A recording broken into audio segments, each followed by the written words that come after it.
Zen and the Art of Motorcycle Maintenance, An Inquiry into Values. Robert M. Persig, Chapter 16. Chris and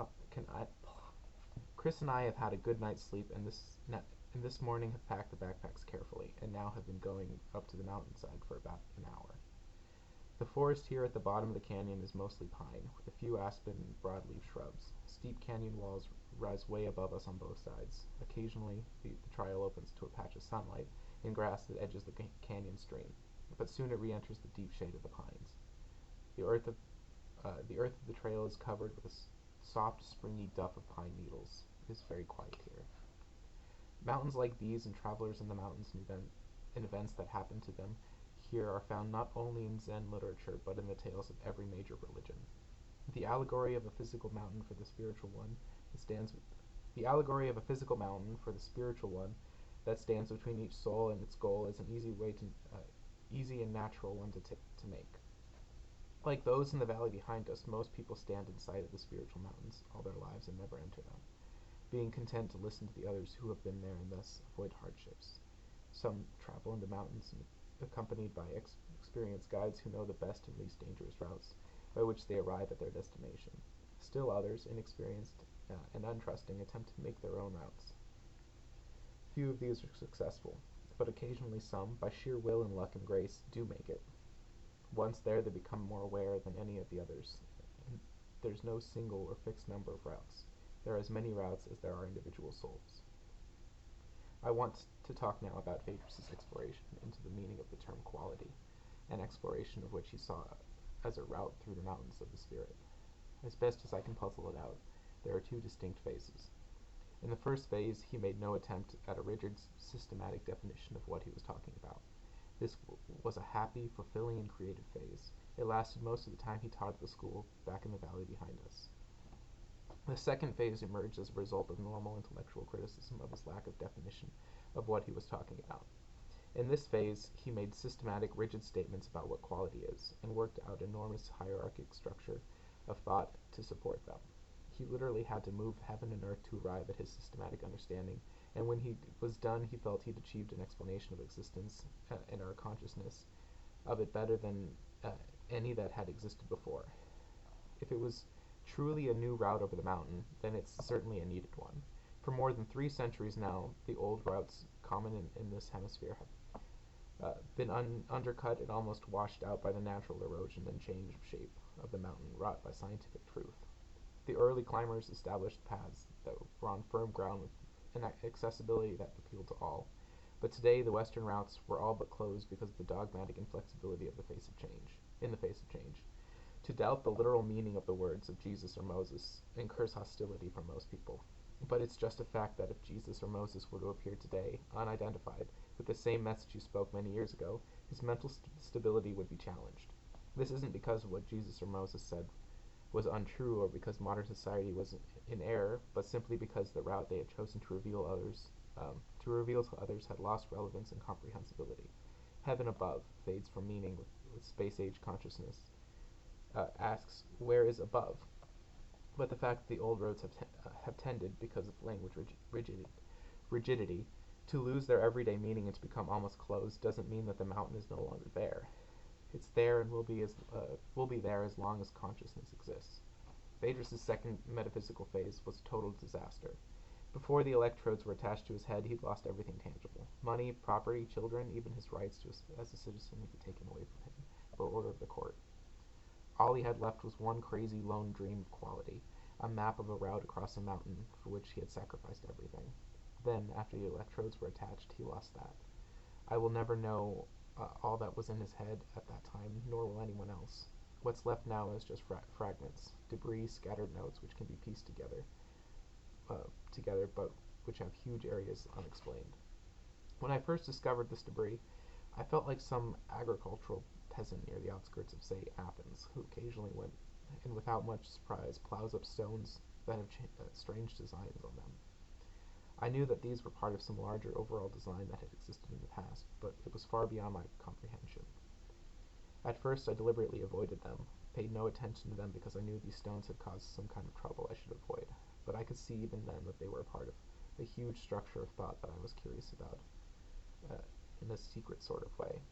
Later, when I developed more confidence in my immunity to this affliction, I became interested in the debris in a more positive way and began to jot down the fragments amorphically, that is, without regard to form, in the order which they occurred to me. Many of these amorphic statements have been supplied by friends. There are thousands of them now, and although only a small portion of them can fit into this Chautauqua is clearly based on them. He's probably a long way from what he thought when trying to recreate a whole pattern by deduction from fragments I found. I am bound to commit errors, and I put down inconsistencies for which I must ask some indulgence. In many cases, the fragments are ambiguous. A number of different conclusions can be drawn, and something is wrong. If something is wrong, there's a good chance that the error isn't in what he said, but by my reconstruction of it. And a better reconstruction can later be found. A whir sounds and a partridge appears through the trees. Did you see it? Says Chris. Yes, I say back. What was it? A partridge. How do you know? They rock back and forth like that when they fly, I say. I'm not sure of this, but it sounds right. They stay close to the ground, too. Oh, says Chris, and keep hiking. The rays of the sun create a cathedral effect through the pines. Today I want to take up the first phase of this journey into quality, the non-metaphysical phase, and this will be pleasant. It's nice to start journeys pleasantly, even when you know they won't end that way. Using his class notes as reference material, I want to reconstruct the way in which quality became a working concept for him in the teaching of rhetoric. His second phase, the metaphysical one, was tenuous and speculative, but this first phase, in which he simply taught rhetoric, was by all accounts solid and pragmatic and probably deserved to be judged on its own merits, independently of the second phase. He'd been innovating extensively. He'd been having trouble with students who had nothing to say. At first he thought it was laziness, but later became apparent that it wasn't. They just couldn't think of anything to say. One of them, a girl with strong lens glasses, wanted to write a 500-word essay about the United States. He was used to the sinking feeling that comes from the statements like this, and suggested without disparagement that she narrow it down to just Bozeman. When the paper came due, she didn't have it and was quite upset. She had tried and tried, but she just couldn't think of anything to say. He had already discussed her and her previous instructors, and they confirmed his impressions of her. She was a very serious, disciplined, hard-working, but extremely dull. Not a spark of creativity in her anywhere. Her eyes behind the thick lens glasses were the eyes of a drudge. She wasn't bluffing him. She really couldn't think of anything to say, and was upset by her inability to do as she was told. It just stumped him. Now he couldn't think of anything to say. A silence occurred. Then a peculiar answer. Narrow it down to the main street of Bozeman. It was a stroke of insight. She nodded dutifully and went out. But just before her next class she came back in real distress, tears this time. Distress that had obviously been there for a long time. She couldn't think of anything to say and couldn't understand why. But if she couldn't think of anything about all of Bozeman, she should be able to think about something about just one street. He was furious. "You're not looking," he said. A memory came back to him of his own dismissal from the university for having too much to say. For every fact there is an infinity of hypotheses. The more you look, the more you see. She really wasn't looking, and yet somehow she didn't understand this.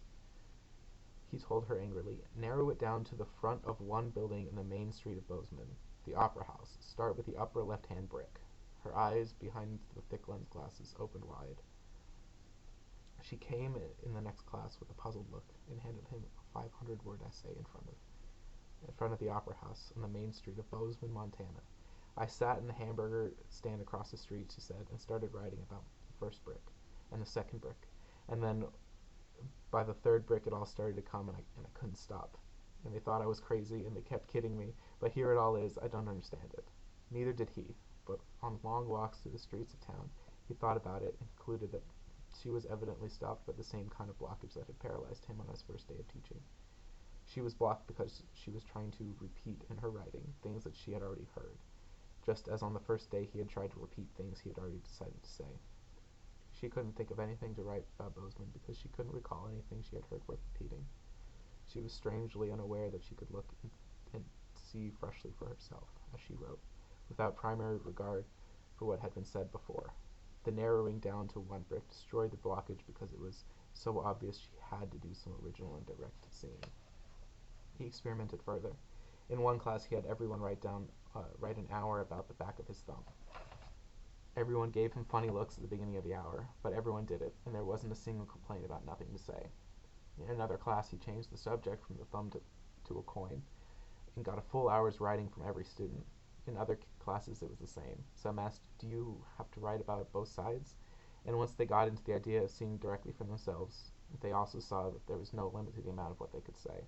It was a confidence-building assignment, too, because what they wrote, even though seemingly trivial, was nevertheless their own thing, not a mimicking of someone else's. Classes where he used that coin to exercise were always less bulky and more interested. As a result of his experiments, he concluded that limitation was a real evil that had to be broken before the real rhetoric of teaching could begin. This imitation seemed to be an external compulsion. Little children didn't have it. It seemed to come later on, possibly as a result of school itself. That sounded right. And the more he thought about it, the more right it sounded. Schools teach you how to imitate. If you don't imitate what the teacher wants, you, excuse me, if you don't imitate what the teacher wants, you get a bad grade. Here in colleges, it was more sophisticated, of course. You were supposed to imitate the teacher uh, in such a way as to convince the teacher you were not imitating, but taking the essence of the instruction and going ahead with it on your own, that got you A's. Originality, on the other hand, could get you anything from an A to an F. The whole grading system cautioned against it. He discussed this with a professor of psychology who lived right next door to him, an extremely imaginative teacher who said, "Right, eliminate the whole degree and grading system, and then you get a real education." Phaedrus thought about this, and when weeks later a very bright student couldn't think of a subject for his term paper, it was still on his mind, so he gave it to her as a topic. She didn't like the topic at first, but agreed to take it anyway. Within a week, she was talking about it to everyone, and within 2 weeks had worked up a superb paper. The class she delivered it to didn't have the advantage of 2 weeks to think about the subject, however, and was quite hostile to the whole idea of eliminating grades and degrees. This didn't slow her down at all. Her tone took an old-time religious fervor. She begged the other students to listen and understand that this was really right. "I'm not saying this for him," she glanced at Phaedrus. "It's for you." Her pleading tone, her religious fervor, greatly impressed him, along with the fact that her college entrance examinations had placed her in the upper 1% of the class. During the next quarter, when teaching persuasive writing, he chose this topic as a demonstrator, a piece of persuasive writing he worked up himself, day by day, in front of and with the help of the class. He used the demonstrator to avoid talking in terms of principles of composition, all of which he had deep doubts about. He felt that by exposing the classes to his own sentences, as he made them with all the misgivings and hang-ups and erasures, he would give a more honest picture of what writing was like than by spending class time picking nits and in completed student work or holding up the completed work of the masters for emulation. This time he developed an argument that the whole grading system and degree should be eliminated, and to make it something that truly involved the students and what they were hearing. He withheld all grades during the quarter. Just up above the top of the ridge, the snow can be seen now. Just up above the top of the ridge, the snow can be seen now. On foot, it's many days away, though. The rocks below it are too steep for a direct hiking climb, particularly with the heavy loads we were carrying. Chris is way too young for any kind of ropes and fit and stuff. We must cross over the forested ridge and we are now approaching. Enter another canyon. Enter another canyon. Follow it to its end and then come back upward. Angle to the ridge. 3 days hard to the snow. 4 days easy. If we don't show up in 9, Deweese will start looking for us. God, butchered it. We stop for a rest, sit down and embrace a tree so that we won't topple over backward from the packs. After a while, I reach around over my shoulder and take the machete from the top of my pack and hand it to Chris. "See those 2 aspens over there? The straight ones? At the edge?" I point to them. "Cut those down about a foot from the ground." "Why?" "We'll need them later for hiking sticks and tent poles." Chris takes the machete. He starts to rise, but then settles back down again. "You cut them," he says. So I take the machete and go over and cut the poles. They're both cut neatly in one swing, except for the final strip of bark, which I sever with the back hook of the machete. Up on the rocks, you see that you need poles for balancing up the pine up for balancing it, and the pine up above is no good for poles. What's, this is about the last of the aspen here. It bothers me a little, though, that Chris is turning down work. Not a good sign in the mountains. A short rest, and then we go. I'll take I'll take a while to get used to this load. There's a negative reaction to all the weight. As we go on, it'll become more natural. Phaedrus's argument for the abolition of degree and grading system produced a nonplussed or negative reaction in all but a few students at first, since it seemed, on first judgment, to destroy the whole university system. One student laid it wide open when she said, with complete candor, "Of course you can't emulate the degree and grading system. After all, that's what they're here for. That's what we're here for." She spoke of the complete truth. The idea that the majority of the students attend university for the education independent of the degree and grades is a little hypocrisy everyone is happy or not to expose. Occasionally some students do arrive for an education, but rote and the mechanical nature of the institution soon converts them to a less idealistic attitude. The demonstrator was an argument that elimination of grades and degrees would destroy this hypocrisy. Rather than deal with the generalities, it dealt with the specific career of an imaginary student who more or less typified what was found in the classroom, a student completely conditioned to work for a grade rather than for the knowledge the grade was supposed to represent.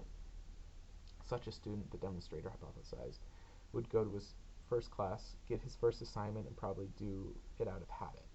He might go to his second and third as well, but eventually the novelty in the course would wear off, and because the academic life was not his life, the pressure of other obligations or desires would create circumstances where he would just not be able to get an assignment in.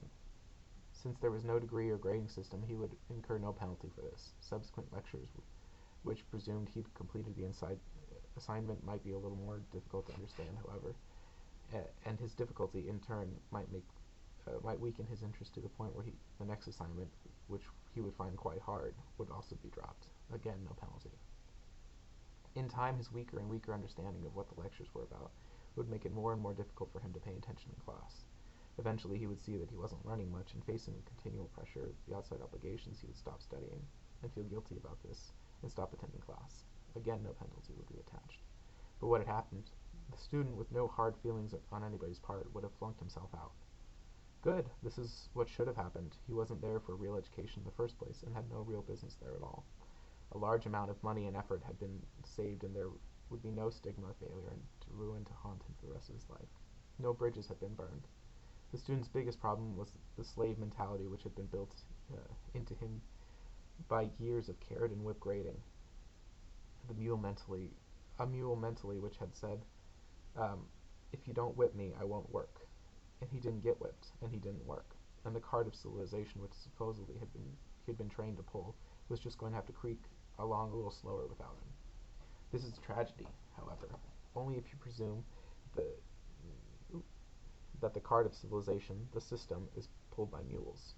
This is a common vocational location point of view, but it's not the church of attitude. It's not the church attitude. The church attitude is that civilization, or the system, or society, or whatever it is you want to call it, is best served not by mules, but by free men. The purpose of abolishing grades and degrees was not to punish mules or to get rid of them, but to provide an environment in which that mule can turn into a free man. The hypothetical student, still a mule, would drift around for a while. He would get another kind of education quite as valuable as the one he'd abandoned in what used to be called the School of Hard Knocks. Instead of wasting money and time as a high-status mule, he would now have to get a job as a low-status mule, maybe as a mechanic. Actually, his real status would go up. He would be making a contribution for a change. Maybe that's what he would do the rest of his life. Maybe he'd found his level, but don't count on it. In time, 6 months, 5 years perhaps, a change could easily begin to take place. He'd become less and less satisfied with kind of dumb day-to-day shop work.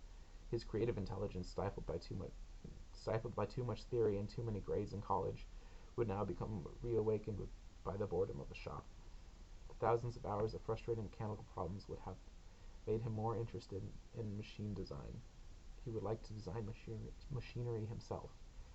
He'd think he could do a better job. He would try modifying a few engines, meet with success, look for more success, but feel blocked because he didn't have the theoretical information. He would discover that when before he felt stupid because of his lack of interest in theoretical information, he'd now find a branch of theoretical information which he'd have a lot of respect for, namely mechanical engineering. So he would come back to our degreeless, gradeless school, but with a difference. He'd no longer be a grade-motivated person, he'd be a knowledge-motivated person. He would need no external pushing to learn. His push would come from inside, and he'd be a free man. He would need a lot of discipline to shape him up. He wouldn't need a lot of discipline to shape him up. In fact, if the instructors assigned him were slacking on the job, he would be likely to shape them up by asking rude questions. He'd be there to learn something, would be paying to learn something, and they'd better come up with it. Motivation of this sort, once it catches hold, is a ferocious force. And in the gradeless, degreeless institution where our student would find himself, he wouldn't stop with rote engineering information. Physics and mathematics were going to come within his sphere of interest because he'd see he needed them. Metallurgy and electrical engineering would come up for attention, and in the process of intellectual maturing that these abstract studies gave him, he would be likely to branch out into other theoretical areas that weren't directly related to machines, but had become part of the newer, larger goal. This larger goal wouldn't be the limitation of education in the universities today, glossed over and concealed by grades and degrees that give the appearance of something happening when, in fact, almost nothing is going on. It would be the real thing. Such was Phaedrus's demonstrator, his unpopular argument, and he worked on it all quarter long, building it up and modifying it, arguing for it, defending it. All quarter long, papers would go back to the students with comments but no grades, although the grades were entered in a book. As I said before, at first almost everyone was sort of nonplussed. The majority probably figured that they were stuck with some idealist who thought the removal of grades would make them happier and thus work harder, when it was obvious that without grades everyone would just loaf. Many of the students with A records in previous quarters were contemptuous and angry at first, but because of their acquired self-discipline went ahead and did the work anyway. The B students and the high C students missed some of the early assignments or turned in sloppy work. Many of the low C and D students didn't even show up for class. At this time, another teacher asked him what was going to do about this lack of response. "Outweight them," he said. His lack of harshness puzzled the students at first, then made them suspicious. Some began to ask sarcastic questions and receive soft answers in the lectures. Speeches proceeded as usual, except with no grades. Then a hoped-for phenomenon began. During the third or fourth week, some of the A students began to get nervous and started to turn in superb work and hang around class, hang around after class with questions that fished for some indication of how they were doing. The B and high C students began to notice this and work a little to bring up the quality of their papers to a more usual level. The low C, D, and future Fs began to show up for the class just to see what was going on. After mid-quarter, an even more hoped-for phenomenon took place. The A-rated students lost their nervousness and became active participants in everything that went on, with a friendliness that was uncommon in a grade-setting class. At this point, the B and C students were in a panic and turned in the stuff that looked as though they'd spent hours of painstaking work on it. The D's and F's turned in satisfactory assignments. In the final weeks of the quarter, at a time when normally everyone knows what his grade will be and just sits back half asleep, Phaedrus was getting a kind of class participation that made the other teachers take notice. The B's and C's had joined the A's in a friendly free-for-all discussion that made the class seem like a successful party. Only the D's and F's sat frozen in their chairs, in a complete internal panic. The phenomenon of relaxation and friendliness was explained later by a couple of students who told them, "A lot of us got together outside of the class to figure out how to beat the system. Everyone decided the best way was just to figure you were going to fail and then go ahead and do what you could anyway. Then you start to relax. Otherwise you go out of your mind." The students added that once you get used to it, it wasn't so bad. They were more interested in the subject matter, but repeated that it wasn't easy to get used to. At the end of the quarter, the students were asked to write an essay evaluating the system. None of them knew at the time of writing what his or her grade would be. 54% opposed it, 37% favored it, 9% were neutral. On the basis of one man, one vote, the system was very on the basis of one man, one vote, the system was very, very unpopular. The majority of students definitely wanted their grades as they went along, but when Phaedrus broke down the returns according to the grades that were in his book, and the grades were not out of line with the grades predicted by previous data and entrance evaluations, another story was told. The A students were 2-1 in favor of the system. The B and C students were evenly divided, and the D's and F's were unanimously opposed. Interesting. This surprising result supported a hunch that he had for a long time, that the brighter, more serious students were the least desirous of grades, possibly because they were more interested in the subject matter of the course, whereas the dull or lazy students were the most desirous of grades, possibly because the grades told them if they were getting by. As Dewey said, from the straight south, you can go 70 miles through nothing but forests and snow without ever encountering road, although there are roads to the east and the west. I have arranged it so that things work out badly at the end of the second day. It will be near a road that can get us back fast. Chris doesn't know about this, and it wouldn't hurt his YMCA camp sense of adventure to tell him. But after enough trips into the high country, the YMCA desire for adventure diminishes, and the more substantial benefits of cutting down risks appear. This country will be dangerous. You take one bad step in a million, sprain an ankle, and then you find out how far from civilization you really are. This is apparently a seldom entered canyon this far up. After another hour of hiking, we see that the trail is about gone. Phaedrus thought withholding grades was good, according to his notes, but he didn't give it a scientific value. In a true experiment, you keep constant every cause you can think of except one, and then see what the effects are of varying that one cause. In the classroom, you can never do this. Student knowledge, student attitude, teacher attitude, all change from all kinds of causes which are uncontrollable and mostly unknowable. Also, the observer, in this case, is himself one of the causes and can never judge his effects without altering his effects. So he didn't attempt to draw any hard conclusions from all this. He just went ahead and did what he liked. The movement from his inquiry into quality took place because of the sinister aspect of grading that the withholding of grades exposed. Grades really cover up failure to teach. Grades really cover up failure to teach. A bad instructor can go through an entire quarter leaving absolutely nothing memorable in the minds of his class, curve out the scores on an irrelevant test, and leave the impression that some have learned and some have not. But if the grades were removed and the class is forced to wonder each day if it's really learning, the questions what's being taught, what's the goal, how do lectures and assignments accomplish the goal, become ominous.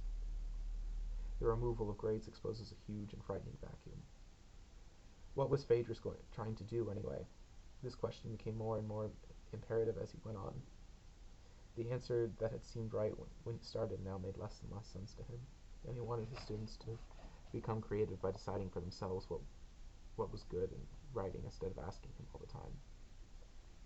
The real purpose of withholding grades was to force them to look within themselves, the only place they would ever get the really right answer. But now this made no sense. If they already knew what was good and what was bad, there was no reason for them to take the course in the first place. The fact that they were there as students presumed that they did not know what was good or bad. That was his job as an instructor, to tell them what was good and what was good or bad. The whole idea of individual creativity and expression in the classroom was really basically opposed to the whole idea of the university. For many of the students, this withholding created a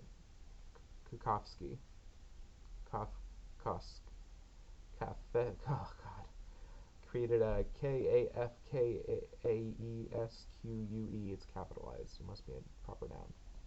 Created a